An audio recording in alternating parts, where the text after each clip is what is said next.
ये माना जाता है कि कोहिनूर हीरे को एक भयंकर श्राप मिला हुआ है। यह श्राप कहता है कि जो भी पुरुष इस हीरे को धारण करेगा वो भयानक दुर्भाग्य का शिकार होगा और उसका साम्राज्य बर्बाद हो जाएगा। हालांकि ये श्राप केवल पुरुषों पर लागू होता है। कहा जाता है कि अगर कोई स्त्री इसे धारण करे तो उस पर इसका कोई बुरा असर नहीं होता। इस श्राप का सबूत इसके इतिहास में मिलता है।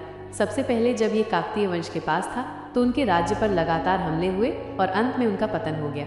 फिर जब ये दिल्ली सल्तनत के खिलजी वंश के पास आया तो उनके शासकों का भी क्रूर अंत हुआ। सबसे डरावनी कहानी मुगलों के साथ जुड़ी है। जब शाहजहां ने इसे अपने मयूर सिंहासन में जड़वाया तो उसके बाद उसके अपने ही बेटे औरंगजेब ने उसे कैद कर लिया और शाहजहां का अंत बहुत दुखद हुआ। बाद में जब नादिर शाह ने इसे लूटा तो कुछ ही समय बाद उसकी भी हत्या कर दी गई।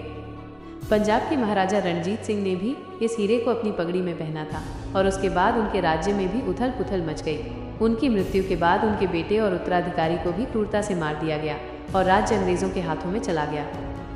ये सब घटनाएं बताती हैं कि ये सिर्फ एक खूबसूरत पत्थर नहीं है बल्कि एक श्रापित अभिशाप है जिसने कई राजाओं के भाग्य को अंधकार में धकेल दिया। यही कारण है कि जब ये हीरा ब्रिटिश राज परिवार के पास आया तो उन्होंने भी इसे कभी भी किसी पुरुष राजा को नहीं पहनने दिया। आज ये हीरा टावर ऑफ लंदन में रानी के मुकुट में जड़ा हुआ है और ये दुनिया को अपनी सुंदरता के साथ साथ अपने डरावने इतिहास की याद दिलाता है। इसकी कहानी सुनकर ऐसा लगता है मानो ये पत्थर किसी भूतिया फिल्म का हिस्सा हो जहाँ ये हर उस पुरुष को तबाह कर देता है जो इसे अपना बनाना चाहता है।